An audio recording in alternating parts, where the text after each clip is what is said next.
دەستکەوتە نیشتیمانی و وەزارەکانمان جێگەی شانازین دەبیانی پۆلی دوانزەمان بەردەوامن لە تۆمارکردنی سەرکەوتنی گەورە و وەرگیرانیان لە کۆلێژە پزیشکیەکان و زانکۆ بە ناوبانگەکان لە نێوان ساڵانی 2020 بۆ 2025 یەک قوتابی لە یەکەمی بەدەستهێناوە، سێ قوتابی لەی دۆمیان بەدەستهێناوە، 60 قوتابی لە ڕێزبەندی دەیەکەمەکاندا بوون.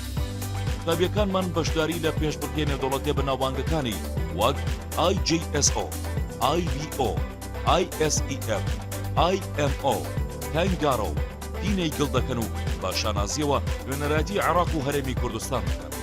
لە کۆی 1200 قوتابی بەشدار بوو لە پێشبڕکێ جیهانیەکان 200 قوتابی سەرکەوتنیان بەدەستهێناوە و بوونەتە خاوەنی 58 میدالیای زێڕ، 55 میدالیای زیڤ، 87 میدالیای برۆنز.